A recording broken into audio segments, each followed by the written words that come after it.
There's this movie back in the day called Dark City, and in it, like these aliens that came down were basically like soulless, right? Reminds you of like the fallen angels or something. um, they're soulless, and they were trying to steal like the memories of humans. Since they were like a Borg, I would, because I watched a lot of Star Trek growing up. Um, that the Borg shared their collective memories all together, and I always found that kind of interesting. So, in this, they put the people to sleep and they inject a needle about like right here into their, um, I would say like their pineal gland or whatever, their state of way in frontal lobotomy as well goes right through. Uh, and it's just kind of creepy because like they couldn't reproduce, they're sensitive to light kind of thing, and the people always had to live in darkness, which was pretty much a bummer. But every night they would take them and rearrange them and put them as new people in a new scene in a new place. And I don't know. I found that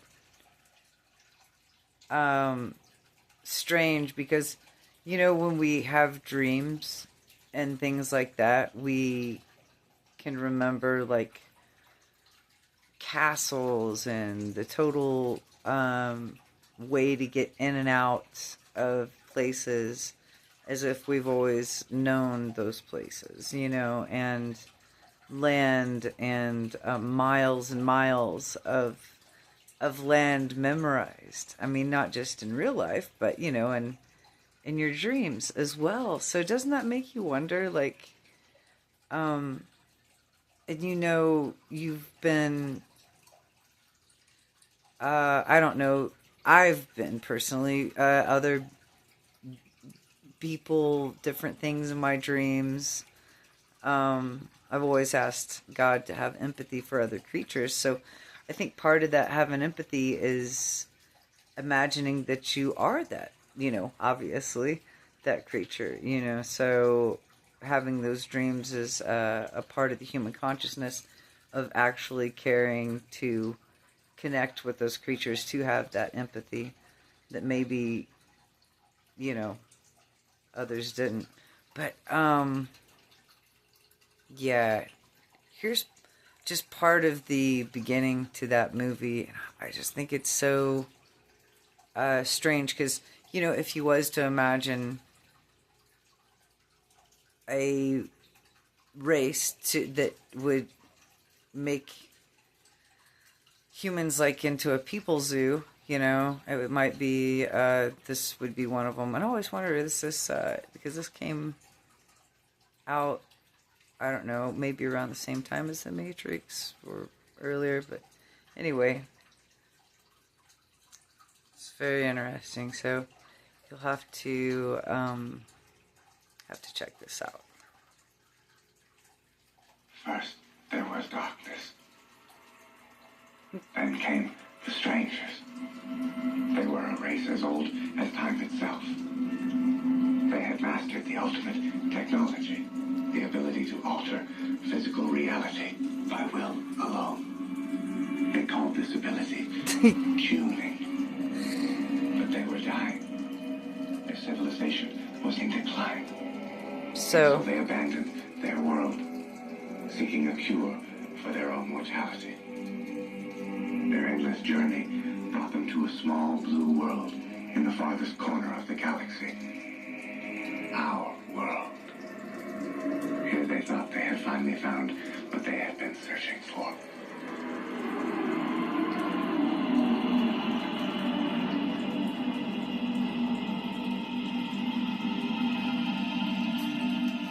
My name is Dr. Daniel O. Schraber. I am just a man conduct their experiments. I have betrayed my own kind. Yeah, that's not good.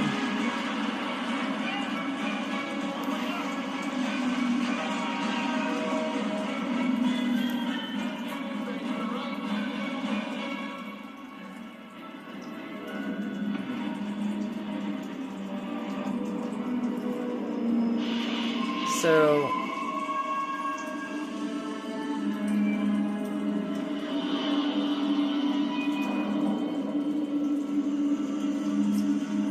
yeah, that kind of reminds me, just the beginning of that, right?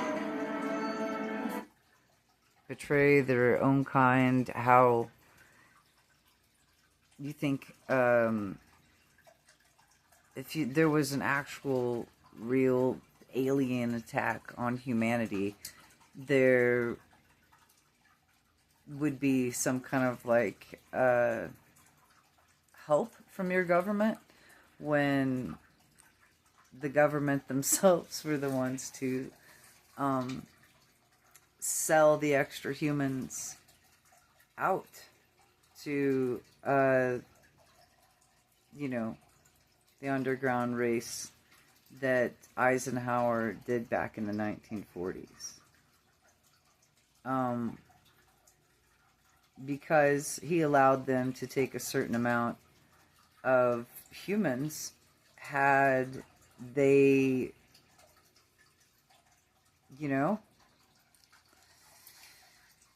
now take them underground, you could say, use them for experiments, make their own people zoo,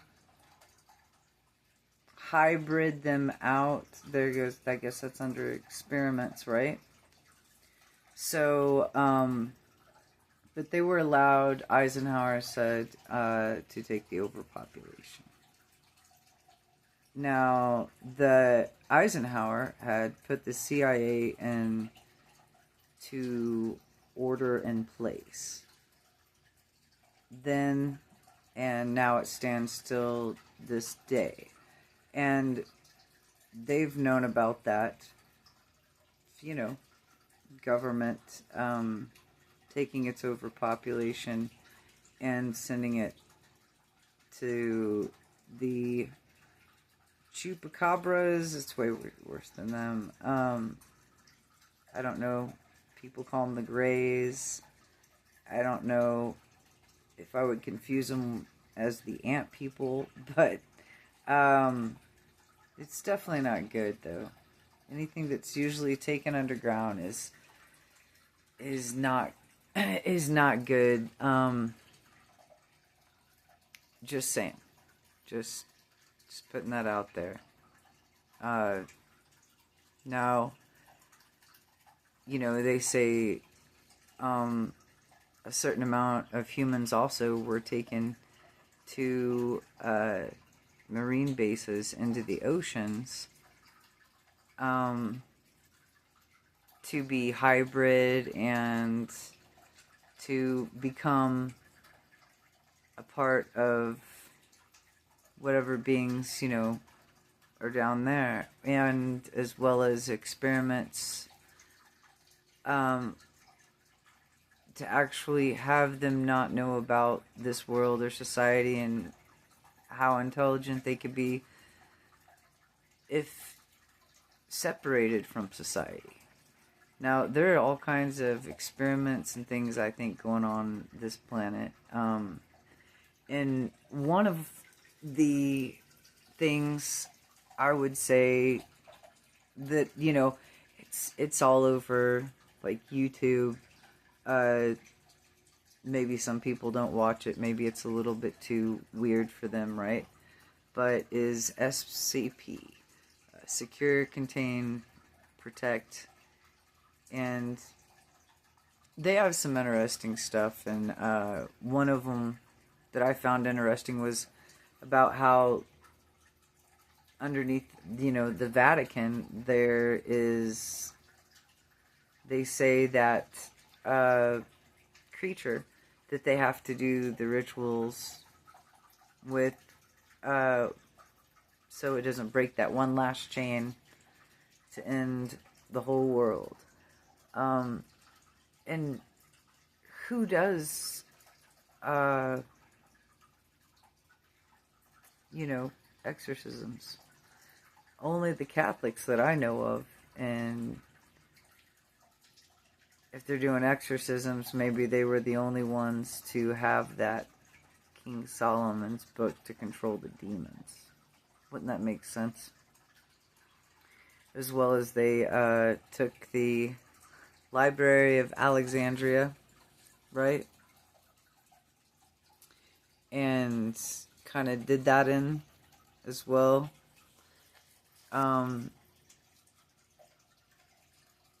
So, I mean, I think about that, them having all that knowledge, and to this day, they are in every sector and above the government.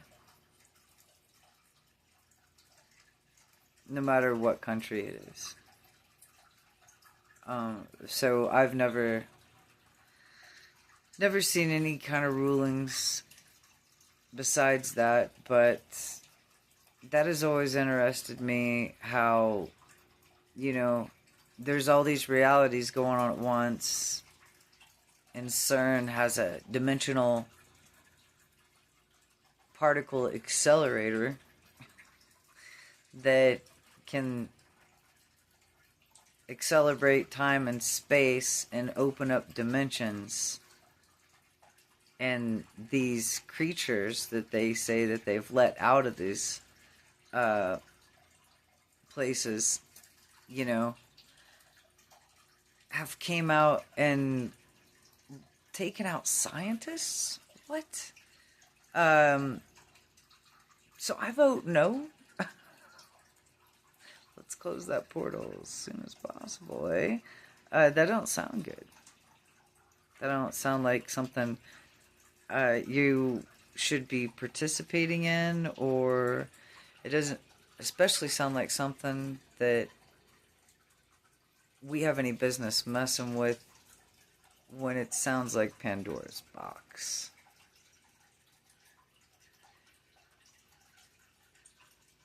I grew up in watched this movie called Hellraiser, which, I don't vote people to watch, but I remember watching them as a kid, and they had the puzzle box of Pandora's box to open, and, that simulated the end of the world after the girl solved the puzzle and tied the dimensions together. And so CERN, Pandora's box, putting dimensions to where you don't really need them. Yeah. Anyway. So, in these trying times, I'm going to always point to God, of course, the classic, if your anger, if it's something like that, let go, let God, right? And vengeance is mine, saith the Lord. Remember those things. Remember that passage from the Bible. Vengeance is mine, saith the Lord. So give all your anger to Him, right? Give all your sorrow to Him. No more tears, no more suffering. That's the way it's going to be eventually. So it's sometimes hard to concentrate on the future when we are in the now, and it's sometimes hard in the now if we're concentrating in the future. So they always say Christ was a man of many sorrows, but I think he was rather a joyous soul, but saw the world that made him sorrowful. And he reacted in a way to heal it, to bring it back from the dead, to feed it.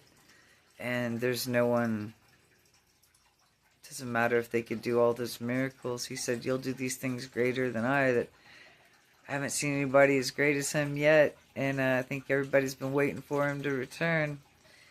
But not in some physical way. It's going to be in a spiritual way, you know. He said he'd meet us. Woo. Up in the clouds. Not here so much on the earth, you know. It wasn't necessarily about that. So, if, you know, we're his, I'm happy to be a sheep in that way. I'd much rather know my place and that I'm an eternal being that's made of light from the love of God, the true God, than to be, sad to say it, stuck in some rocks thousands of miles below the earth in a place where normal living is gone and the true victory of the soul is darkened into mere survival. That would suck in ways that I would not want to understand. And the world they call man. I believe that God's love is liberating and rises above all the worlds, and not all the particles of sand could amount to all the heavens that God has made above. The one above this earth will soon be diminished, and there won't be any more. It'll be finished. So, in these times that we have left, concentrate on the one you love the most, and I hope it's the Abba, Father, Son, and the Holy Ghost. I hope it's the one that you truly should be in love with more than anybody in this world, more than anything that we've ever known or could ever call home. This place is not your home. So remember that. You're here for a little while. You may be cozy. You may like some of the smells or the flavors. But this is not a home. This is, just look at it as school and a visiting place. And a place to learn and teach and help others while you're here to grow and to know God. Most importantly, that He is that unconditional love that's above all. Help you to rise, never fail, never fall. Even if we make mistakes, it's still an ascension beyond all humans' comprehension. So, be an angel, rise far from any disguise.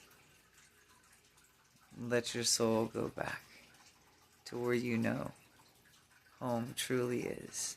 And it's far beyond this earth or anything that it could ever predict or be, or for anything that you could imagine or I could imagine to see for all eternity. So, lots of beautiful things await. The past could have been hell. Yeah, I think a lot of us can say that here on Earth. You know, a lot. We can say, hey, I've had to go through some stuff, and I wouldn't wish that upon anybody.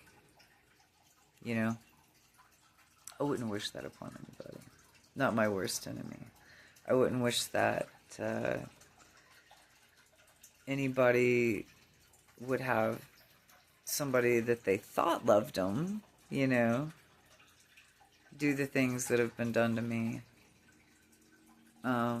Or any child, woman, in any negative situation.